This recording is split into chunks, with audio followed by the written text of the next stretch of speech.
Welcome to another episode of Get Wisdom. I'm Brian Kelly, along with Get Wisdom founder and director Carl Mollison. Today's episode is a problem that all of us have struggled with at one time or another, I'm sure, and many chronically at basically every moment of their life, and that's low self-esteem. It's a big common problem, Carl. It is indeed, and it might be safe to say that if you've never struggled with low self-esteem, you're not doing it right. You know, there may be a blind spot. There might be probably not human if that's the case. a certain conceit or arrogance or what have you. I don't want to be too categorical here. I mean this a bit in jest, but that's because this is so very common, and especially growing up and starting from scratch and being the little person and not having any power, no self control of things around you. You're dependent on others, and it may not go well. And people often get pushed aside, neglected, ignored, or worse, they're harmed in some way. But anyway, it sets the scene for problems later on and feeling confident. You know, where does that come from? And if your life experience has never rewarded you, it's hard to get that out of the air. And so this is a big subject and an important one. And as a channeler of creator of all that is, I look to creator for guidance and teachable moments and teachable principles to help people understand what they're dealing with. Because there are ways to tame this and to help raise people up. And they may not be conventional ways, but they're ways that work. I do this work all the time with folks. So this is an important thing to spread information about. Well, we got a lot to cover, so we might as well get right into it, Carl. Yep. You asked creator, a student asks, low self-esteem is a chronic problem that affects most humans most of the time, and nearly all humans some of the time. Low self-esteem suggests a deficit of divine wisdom affecting those experiencing a physical incarnation. Can creator share why this problem exists, why is it so widespread, and was this a known hazard in the creation of the divine human? All right, and these are creator's words. The possibility of disorder as well as order is inherent in the idea of creation. The full spectrum of possibilities exists for all things in all planes of existence where the energies allow things to happen. The possibility of evil is contained within the full spectrum of choices available to consciousness as it contemplates its existence and chooses to follow a path. The motivation, the perception of the self, how it fits in and integrates with other sources of consciousness, especially when there is competition for resources, all become factors in the outcome and what is experienced, whether it is felt to be a positive or negative environment, and all that reflects. Self-esteem is a fundamental human dilemma, inherent less with the makeup of the universe than with the nature of the dilemma represented by the earth plane itself. It is the playground of the dark. That is the reason why it is such a prevalent human condition. Low self-esteem is inevitable in an environment where love is denied, love is withheld, love is corrupted, love is fleeting, and love is poorly perceived, felt, expressed, and experienced, because human beings are faulty on every level, in the perception of energy and its expression both. Low self-esteem is therefore emblematic of the human struggle with the darkness for supremacy. It represents the state of being when the darkness is winning over love and light. When the light triumphs, love is restored, and it becomes a time of joy and even bliss, at least for a while. Such times are few and far between in human experience. History shows this quite vividly, that periods of peace are short intervals for the most part, that punctuate a long saga of human turmoil, conflict, warfare, and human destruction. The warring of souls is unnatural and non-divine totally. The fact it happens is a testament to the power of the darkness. That is the current overarching problem faced by humanity and will govern its future. So the first thing we would say about low self-esteem is that it is a much larger problem than what a person experiences on a personal level that limits their happiness and effectiveness in running their life.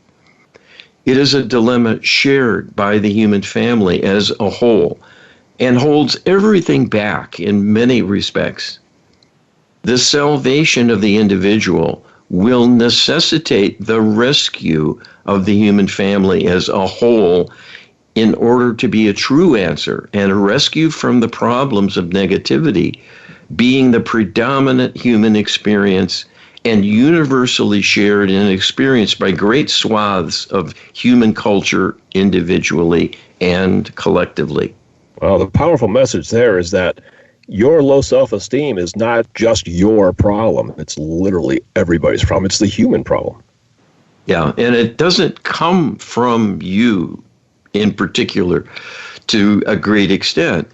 It is created and imposed on you through the life experience you're inevitably a part of, because darkness is present and intruding and colors things.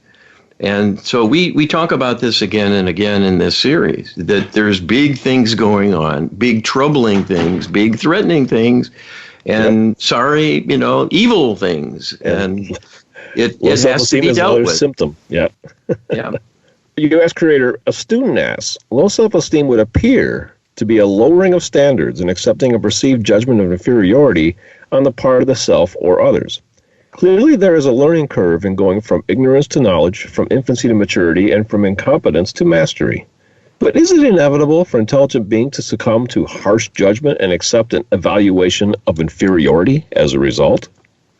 All right, and this is what Creator says. This presumed inevitability is a function of the level of corruption that exists in human experience. Things are in disarray and perceived as being so very dark and lead to dark consequences of feeling, thought, and action because there are deficiencies in the system and functioning at all levels of existence. The human world of the earth plane is heavily corrupted by the darkness. As a consequence, Gaia itself struggles. The solar system is out of alignment. Many energies are working at cross purposes and are inadequate to the task of maintaining a normal equilibrium and normal distribution energetically of the intentions of consciousness coming and going from the many varied sources that impinge. Humans inhabit a faulty physical body, and the workings of the mind are fragmented to segregate levels of consciousness from one another, with a huge negative consequence in perceiving reality and adjusting to the circumstances one is faced with. It is no wonder there are so many problems, so many levels of uncertainty, doubt, and fear when the mind at a conscious level does not even know what the deepest levels of the mind are thinking and doing.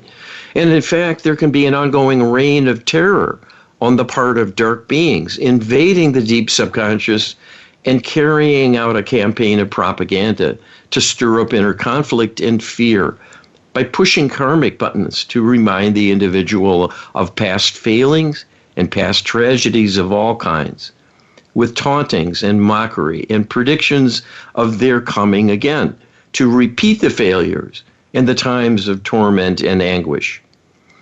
It becomes quite a daunting challenge to stand up to this onslaught, and most people suffer greatly as a consequence.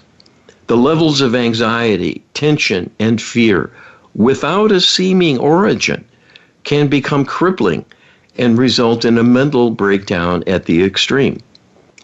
So this backdrop of a troubled existence plays out at every level and is seen to by the interlopers who have invaded your sphere of influence and corrupted everything they touch. They are false messengers, manipulators, and tormentors rolled into one. Even their departed beings remain earthbound as tormentors who commandeer the fallen angelics and enslave them to work as minions to torment humans and carrying out targeted campaigns of bullying and severe corruption, to engineer all kinds of mayhem, including high-level criminal actions like terrorism and targeted killings. Being a part of such things is not only demeaning, it is demoralizing and highly destructive to human happiness and progression of the soul's journey. All of the negative consequences will drag the person down and hinder their progress, trapping them in lives of increasing negativity and desperation. Each life then may become a setback where they are digging a deeper and deeper hole for themselves through repeated failures to surmount the old problems that inevitably are projected into the new incarnation from the workings of karma, which will be a relentless seeking of restitution and rebalancing. But such is not possible in a faulty body that is corrupted with faulty thinking, attacked relentlessly by the darkness, with many old fears and karmic patterns being triggered to reoccur, and will put a person back into the same dilemma they faced in their last incarnation but failed to surmount. This is a prescription for a worsening as much as an opportunity for transcending the dilemma through healing and a divine realignment. For the latter to happen, there must be great healing brought to bear, and that will rarely happen on its own. There needs to be a catalyst, a teacher, a source of inspiration to bring a person into proximity with advanced knowledge and awareness of what is going on and why, and most importantly, what to do about it. That information has been absent largely all through history and is now available only to a very few enlightened beings. This is the virtue of the work you are doing to channel us and to bring truth to the world at long last, after thousands of years of disinformation and discouragement. So the bottom line is that there is really big and deep reasons for low self-esteem, and that it persists because, well, the solution for it has really been denied us, but now there's an opportunity to bring that around. Yes, and it's insidious. We're so used to seeing people mess up and cause problems and be difficult and sources of grief and disappointment and fear and even campaigns of terror when people get going and they embrace false and crazy ideologies and go after would-be opponents and do acts of terrorism and so on. It gives humans this reputation of being unpredictable, volatile, and prone to being out of the normal range with delusional thinking and misguided feelings of what they need to do to make their life better. And it wreaks havoc. So yes, we need to realize there's outside influencers who have come in, and it starts with the dark spirits, the dark fallen angelics. But they've corrupted extraterrestrial civilizations, and those beings are here too. We talk about this from time to time. We talked last week about the dark spirit problem and the way they manipulate people to create problems and hurt one another, the fellow humans. Self-esteem is one of those problems. Yes, indeed. You asked creator... I'm sorry, Carl.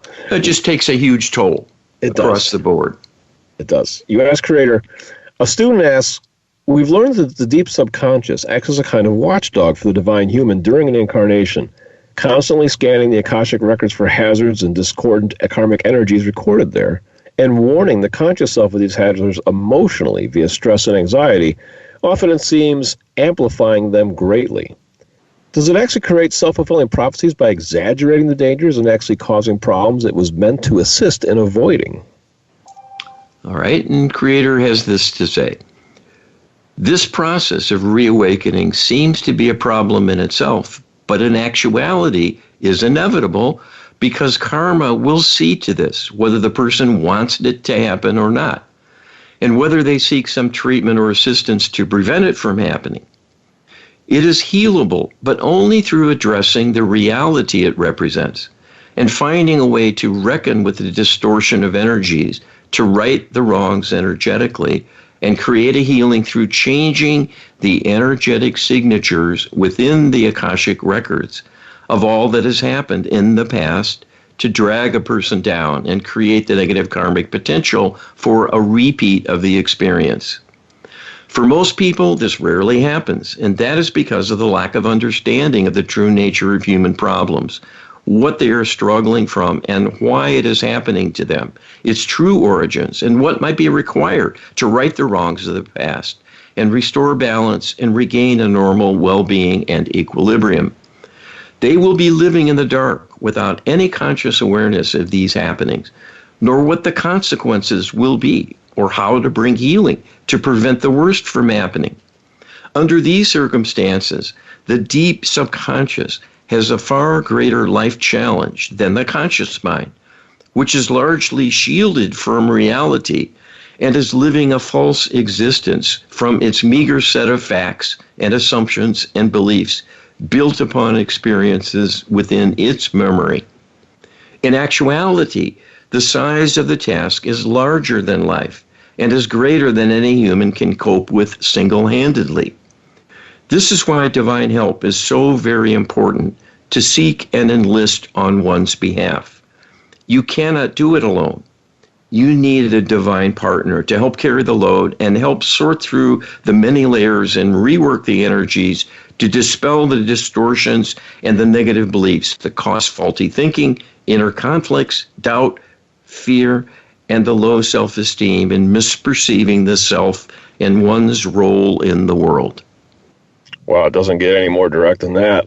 Basically, Creator's saying here that you need a divine partnership to really overcome all the problems that manifest as low self-esteem for people. I mean, it's really impossible to be a strong person and a good person, a stable person, a wise person, the kind of, scion of civilization that we all aspire to without a divine partnership. Basically, that's what I'm reading out of this. Yes. And this problem of the deep subconscious, we discovered in the course of our work with clients. And it was always puzzling to me that people couldn't get down to the nitty-gritty except through sheer luck and having things that maybe were low-hanging fruit and were readily solved. And I discovered there's a part of the mind that is literally unreachable by the conscious self. I can channel that level. And when I do, it's a circus. It's a mayhem unfolding deep below. And people get waves of anxiety and fear and panic and all sorts of things, anger, and have no idea why, but it's because they're in torment. And so I can channel at subconscious level and do trauma resolution work, but I can only do this for so many people. There's billions of people who could benefit from this. So the only hope really is the divine realm for now. This is the lesson that's the takeaway here. It's part of the corruption of the human makeup that has created this situation. And that is the result, the vulnerability we all have to being out of touch with ourselves and the true origins of what we struggle with. Well, Carl, we're going to come back in the second segment and talk about more on low self-esteem and the true origins of evil.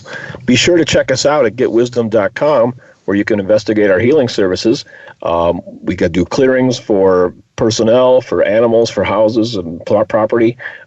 Check it out. There's a healing segment on our menu on getwisdom.com. And also check out Lightworker Healing Protocol, which you can get our ebook at getwisdom.com/LHP. We'll be back with the second segment right after this. Welcome back to the second segment of Get Wisdom. We are probing the depths of low self-esteem. A huge problem. I suffered with it myself throughout a big chunk of my life, especially when I was a young man, Carl. We're learning in these channelings how big a problem it really is. Indeed. When I work with clients, this is a very, very common theme. Everyone struggles with this in their own way, of course. And sometimes people who appear super confident and are maybe very assertive, maybe functionally high performers, still have a fragile inner self that they are compensating for. And so this is something that is bigger and wider than people think. It has deep roots. It comes from multiple lifetimes of difficulty that come back to haunt the person again. And the deep subconscious, which is segregated from conscious awareness, can see the Akashic records, where you've been, all that's happened to you, and it will worry about it. Yes. And you throw in some dark spirit attachments who will stir that up, throw it in your face, bully you about it, and you've got a prescription for a lot of misery and unhappiness. Well, we see a lot of this in the channeling series that you and Denny do. And we did a radio show on one of those channelings. Johnny Carson comes to mind, who's probably a particularly poignant example of this. And I invite people to go back and check out that show if you haven't had a chance to listen to it. Yeah, a very interesting story about the karma leading to low self-esteem and having had a lifetime, more than one, where he was an odd man out and was discriminated against and lived a life of shame and humiliation. And suddenly he's an iconic public television personality and had that inner core of weakness to contend with all his life. So it shows the dynamic very clearly. Offset, he was actually a very shy man. It was interesting. Well, you ask Creator, a student asks, can one incarnate with different or borrowed deep subconscious entities the same way one might be assigned a muscle car, a luxury car, a jalopy, or something run-of-the-mill? Or is the deep subconscious, during each incarnation, simply reacting to the cards it has been dealt, the pre-life planning taking into account the accumulated karmic trauma within the Akashic records and adjustments to the DNA? All right, and this is what Creator says. The latter description is more accurate. The deep subconscious is not a separate entity. What it does as part of an incarnated human being and its capabilities are a function of its isolation from other layers of the mind and the frustration and inner discord that ensues. There needs to be a repair of the faulty human mechanism in order to solve this dilemma ultimately. That will happen when enough broad healing has been done and a fuller reworking of the human makeup becomes possible. Until then, the struggles will go on with the fragmentation of the mind within each human being a factor in how life progresses and how the individual handles stress and the difficulty posed by having their entire history within the purview of the deep subconscious, but not the higher centers of consciousness, and the many consequences that can bring trouble from the stress that results.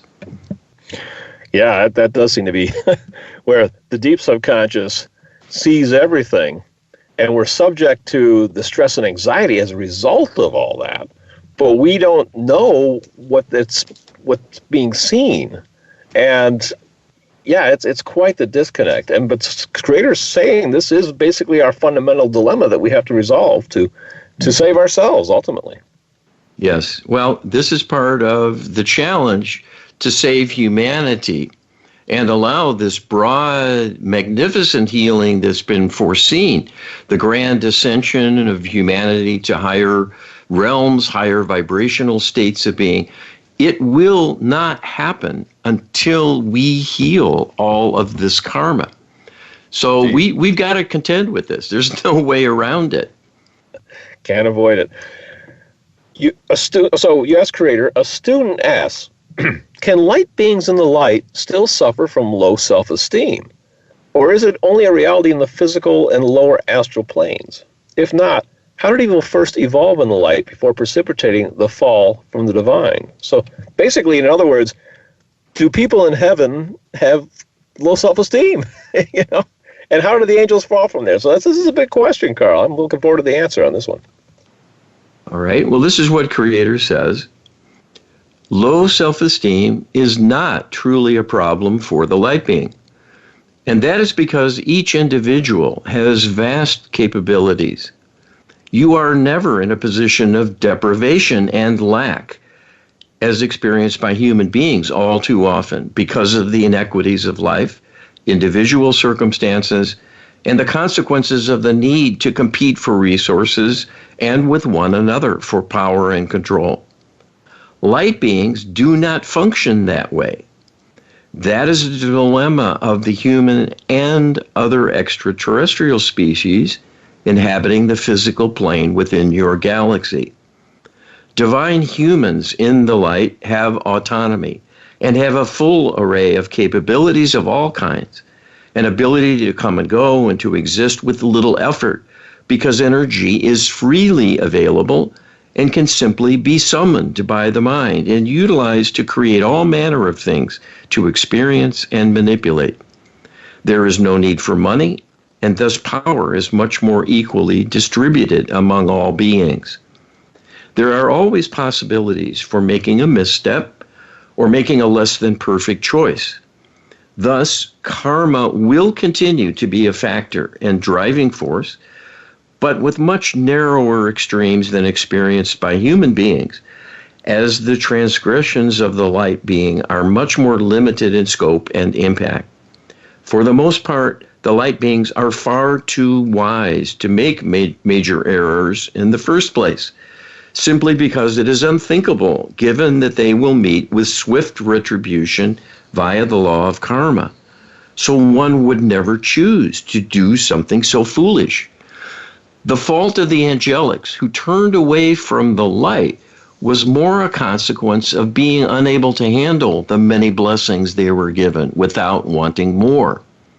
In a sense, that could be seen as reacting to deprivation and a form of lower self-esteem, but it is a clearer description to attribute their error being one of exaggerated self-importance and a desire for even greater power and capability. In a sense, a kind of exaggerated appreciation of their own strength and power rather than feeling terribly diminished and unworthy, as is more true of low self-esteem. The fallen angelics were, in a sense, prideful and wanting greater privileges and capabilities, and were envisioning ways to get it that were a kind of distortion of thinking and faulty reasoning. Thinking of the progression of the soul as attainment of greater power is putting power in an exalted place, when power is only a means to an end and is not itself a virtue. That was the error that they made in thinking that power could bring answers in and of itself, and the acquisition of greater power bring somehow greater glory and thereby gain an advantage over others. This is non-divine and was not formulated as a plan, as just described, but became a trap and a consequence of poor decisions.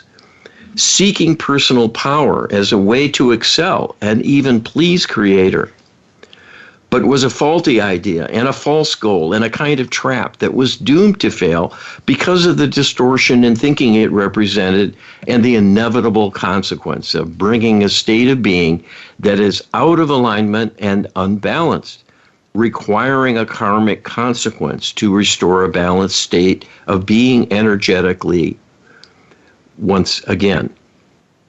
Wow, that is a lot. The stuff on the fallen angelics is just fascinating. I've been thinking about the dilemma of the fallen angelics for most of my life, and this is really enlightening stuff. Well, you can see that whole scenario mirrored again and again by human would-be rulers or actual rulers, despots. Yes, absolutely. Dictators, the power broker, the power figure who muscles their way into authority and takes over a country and then acts in a belligerent way to neighbors and gets wars going and so on, trying to conquer, to increase their domain, grab territory, have more riches they can siphon into their pockets, and all of that. It very much is akin and a mirror of the mistakes made by the fallen angelics. So this is from a state of ignorance and lack of appreciation of the consequences of exalting power. And one would hope that having lived under the thumb of these beings unknowingly for all these many centuries and all that it's cost us and other physical beings like the extraterrestrials in our galaxy, that we will have learned this lesson for all of time and will not repeat the mistake. Well, it's interesting that I think the lesson of the underdog is a very, very difficult lesson to learn. The next question that we ask the Creator is standing strong. And, as humans, we are collectively underdogs here. And yet we are being called upon to stand strong, to somehow rise up, but meet our oppressors in a way that heals them and doesn't condemn them. And that's asking a lot, but that's what this project's all about, Carl. Well, and if you think about it, there's a solution for every problem. The fallen angelics could have saved themselves by returning to a divine path, by easing up on their ego-based desire for power and control, greater capabilities, greater dominion over things, and exalting that as a true accomplishment when it is only overreaching and assuming that that is what makes one special. And Yes. It is not the case at all. What makes you special is how you give and receive love. That is the divine currency, and that has nothing to do with power. Power can be useful if you're a love bringer. Having some power to do that is helpful, but it's not the way it has to be done, and it can't be done to excess and harm others in the process. No, and it's only a means to an end. It's never the end in itself. Yeah. You asked Creator, a student asks, Creator talks frequently about standing strong. The more self-esteem and confidence, the more resources they, in fact, appear to have to actually stand strong in the face of any and all adversity. Is standing strong correlated directly to the amount of genuine self-esteem a being has? All right, and this is what Creator says. There is a correlation, but the two are not identical, and that is because self-esteem is essentially describing love of the self and where one is on a scale from least to greatest. We would say that love of self can be exaggerated. And if you think about the problem of ego and the types of exaggerated self-importance people can display at times, there is a trap that self-love can create when the expectation and the perception of self exceeds the level of love available within the being. In effect, ego is the assumption of love that is actually lacking in the being. A love-filled being is truly in balance and will see things in proportion, in a healthy, neutral way, to balance the needs of the self and the needs of others equally, to be generous and giving while not harming the self unduly. This is a divine mandate, to care for and nurture the soul through proper self-acceptance and exhibiting loving kindness for the self as much as to others. This is natural on the part of loving beings like the divine human, so it does not require extreme circumstances to exhibit such behavior. To the divine light being, it is simply ordinary living to do so. In a world of deprivation and corruption, there are great risks in everything because of the scarcity of protection, security, financial resources, and so on. The many inequities create all kinds of difficulties and points of friction to bring people into conflict with one another in the struggle for survival and dominance in a world that is governed by hierarchical systems imposed on humanity by the interlopers. Everything about your world is distorted in fundamental ways, but still, even within that distorted scheme, humans can exhibit their true nature and live in alignment with the highest expression of themselves rather than the lowest. There's a line in here that I think is a quote for the ages.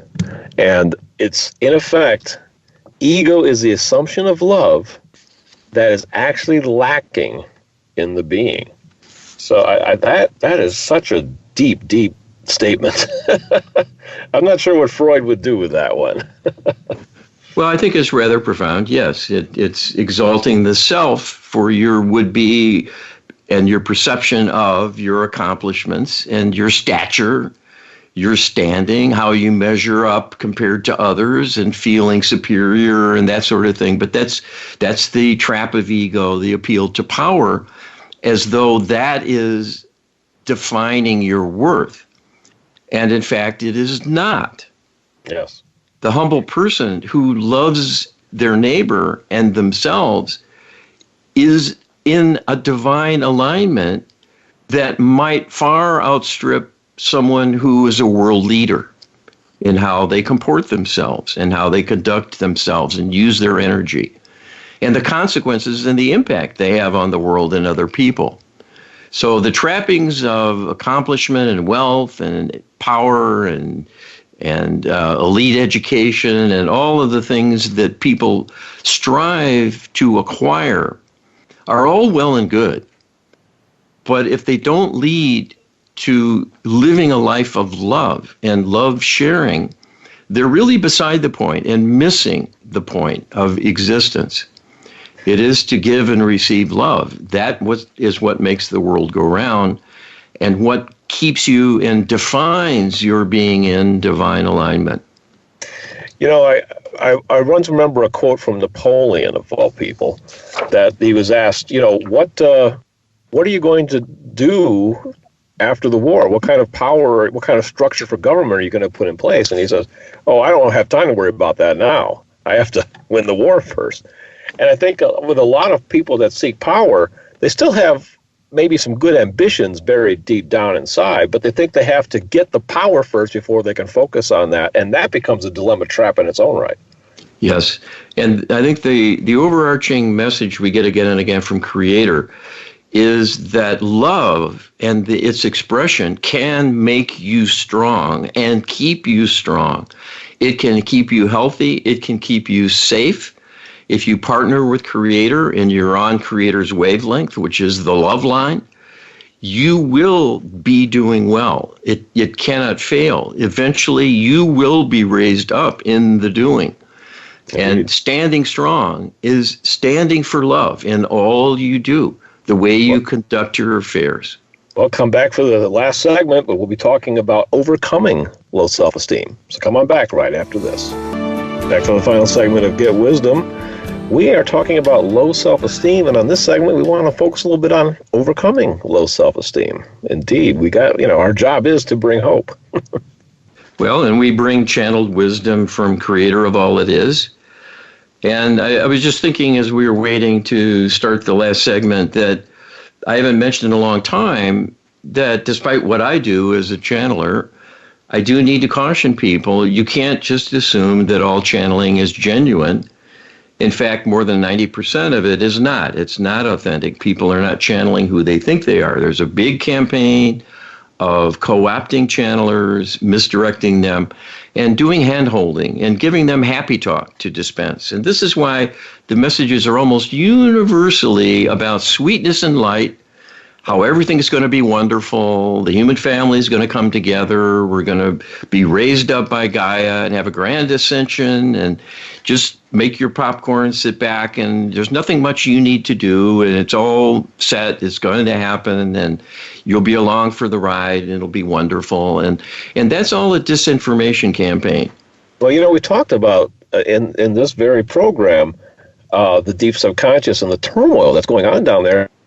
And channeling, you have to have, that's kind of a partnership with the deep subconscious as well as with the higher self and other components of the divine. But the deep subconscious definitely plays a role in channeling. And when you're talking about all that stuff that's going on down there, it's not hard to envision that it could be problematic. Well, there's many ways that people step into a pitfall here with the channeling, mostly through being naive, just assuming if they're reaching out to the light, quote unquote, nothing bad can happen. They'll be protected. They want to talk to Archangel Michael or whoever it might be. And they can't imagine that Archangel Michael wouldn't show up and elbow out any other kind of consciousness that would deign to become an imposter. But unfortunately, as above, so below, as below, so above, there's criminal elements in the spirit world and extraterrestrial psychics who will talk to you if you reach out intuitively. They'll be first in line because their vibration's closer to yours, and they have free will. And if you listen and do a handshake with them, the Almighty has to allow that to happen. Just like if you decide to get involved with the wrong people in the physical and get involved in some organization that ends up being shady and maybe bending rules and then maybe even doing law breaking and it sucks you under. Well, that is your choosing and God won't stop it. So it's no different with trying to get intuitive guidance and information. The way to do it is through the divine. And very, very few channelers talk about God. Very few use religious, spiritual, in a true sense, outreaches to the Almighty to control and protect and guide their work. And that would make a difference. But it's too late. That's really the solution here is that, we live in a bad neighborhood, right? And if you go walking in a bad neighborhood all by yourself, and especially if you're not skilled in martial arts or self-defense, you're really putting yourself in danger. And people that foray into, the intuitive are like walking into a bad neighborhood all by themselves without adequate protection. What Yes. you're doing, Carl, is you're bringing along, a divine partner who is going to keep you safe and make sure that you stay out of trouble. And it's really as simple as that. It's not that complex. You really need to ask for divine partnership, to have the Creator there along with you, to protect the channel, to protect the information. It's really that simple and that difficult. Well, you do have to have belief. Yes. You have to have 100% belief to get the kind of cooperation that I get that you can cultivate. But a lot of people aren't there at the moment. They've kind of drifted away. They've kind of lost their edge, their momentum, that kind of purity. And it's unfortunate, but it's not irreversible. So keep that in mind. So you ask Creator, a student asks, low self-esteem has a nasty tendency to foster self-defeating thoughts like, what's the use, I'm going to fail anyway.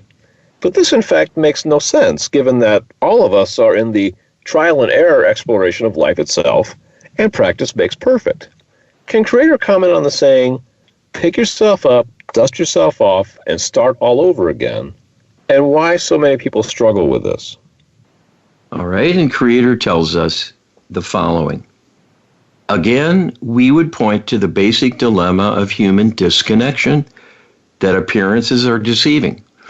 What one sees on the surface and what one is feeling within will be representing poorly what is happening on the deepest level of the deep subconscious, where in most cases there is a war raging, and people are in conflict with themselves and with other sources of consciousness, intruding and attempting to manipulate them over and over and over again. The vulnerability people exhibit that seems to create a world of fragile emotional weaklings is a false perception, because in actuality, all are walking wounded veterans of thousands of years of going to war against the interlopers in a struggle for human survival. You have been attacked and undermined and corrupted again and again, and experienced the harshest of consequences and penalties in every distortion. Every inequity, every faulty institution, every act of wrongdoing, every grand plan that fails, that falls through, is blamed on human weakness, inadequacy, and the perceived flaws exhibited almost universally. This vastly underrates human potential. What is not on display is the full extent of your divinity, your capability as light beings, and the true destiny of humanity inherent within Creator's plan that is still in its early stages of unfolding. In this respect, you are much like infants still. And humans do not look at the babies in a nursery and see organisms that are ill-formed, incapable of doing anything independently to help themselves, and can carry out no useful functions whatsoever, and appear to be quite useless. That view belies the potential to become adults with a command of language, reason, and the ability to formulate plans and take part in cooperative efforts of all kinds, including forming family units to raise young and propagate the species, and continue to refine and enhance human culture for greater love and happiness of all involved. Even with all that has been achieved by humanity down through the ages, it is but a small representation of your true potential and your eventual reach in governing new worlds throughout the universe. The fact that reality is not yet in evidence does not mean you are unworthy, any more than surveying those babies in a nursery who are not yet autonomous, functioning, accomplished adult humans means they are limited and worthless. Your potential is still there, as created from the outset, and is your birthright to pursue. If you keep going and heal your way forward, tremendous possibilities will open up and will change how you see everything. Wow, that is an amazing pep talk from Creator, to be honest with you. And I think the baby analogy is brilliant. Well, of course, Creator is brilliant, but, but yes. I think this is a really, really, really powerful passage. Well, and it's something we should take to heart, I think, and not be so harsh on ourselves. Yes. We're still on a growth curve here, even lifelong. We never stop learning, at least ideally. Right. And there's always room to have done it better. And that's maybe has to be left to the next life, the next go round. But that's the path we're on. And to make the most of each one is what counts. So do the best you can, walk with God, do your best to be loving, both giving and receiving, take care of yourself, nurture others too, and you won't do so bad. You'll come out on top. In other words, cut yourself some slack once in a while. Yeah, absolutely. All right, you ask Creator. A student asks, in reality, we are all descended from Creator. We are all children of God. This should be enough reason to feel good about oneself. Can Creator explain how a partnership with the divine can go a long way to helping make that realization an ever-present certainty, permeating every aspect of the soul, including the deep subconscious? All right, and this is what Creator says. This, in a nutshell, is the level of enlightenment needed by humans in the current plane of existence they inhabit. Your basic dilemma is you are disconnected from an awareness of the higher realm. Your faith in the Almighty is greatly weakened by the growing secular movement, and your future is increasingly uncertain because of infiltration by the interlopers to darken your world and plan your actual annihilation as a species. That will not destroy you, as your souls will live on, but it will destroy the springboard you need to work through the challenges of physical existence and surmount them sufficiently to transcend, through an ascension process, the heavy density of the physical realm and graduate to higher planes of existence.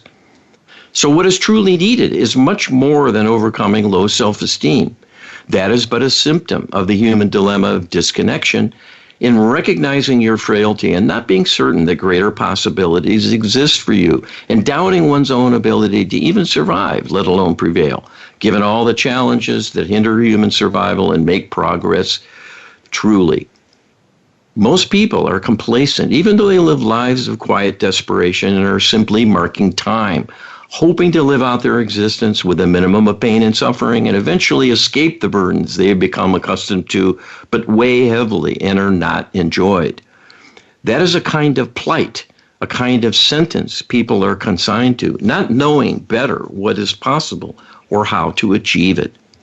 This is the promise of the divine partnership, to restore a greater awareness through having an ability to gain knowledge and a fuller perception of the reality of the divine and one's place in the divine plan for humanity, to rise above its present meager circumstances, and in a truly divine act of loving kindness, to heal all of humanity's adversaries, graduate to a much more profound type of existence with much greater delights and rewards, and in the process, leave behind the pain and struggles that have defined most of human history.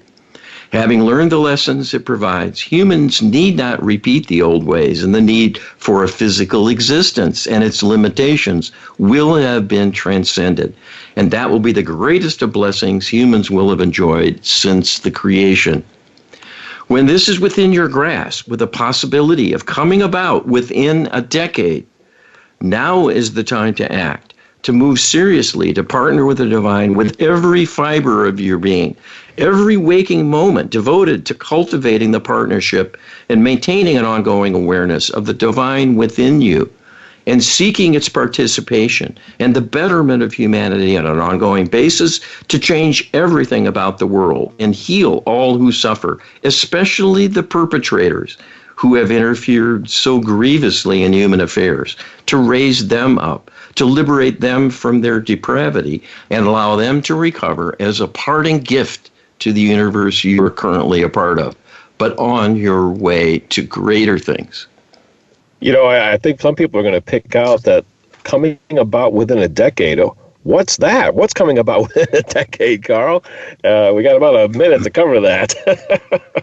Well, this is a tipping point. We are nearing a tipping point. After thousands and thousands of years of being subjugated, the shift in consciousness has arrived at what will be a determining moment. The interlopers plan to, frankly, eliminate us as a parting shot. They want to disengage, and that is partly divine intervention because we are being raised up. We're becoming more troublesome for them to manage, but we can heal them and help them withdraw without doing something so devastating. That's our challenge.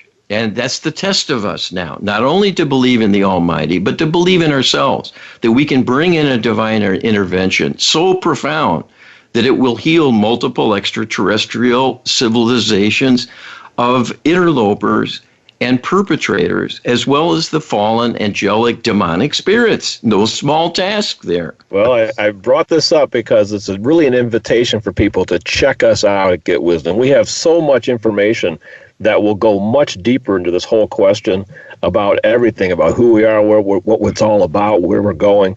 You really need to do your research, and we invite you to do that. We've assembled a tremendous amount of information at getwisdom.com. Please, please, please come check it out. Carl, we're out of time again.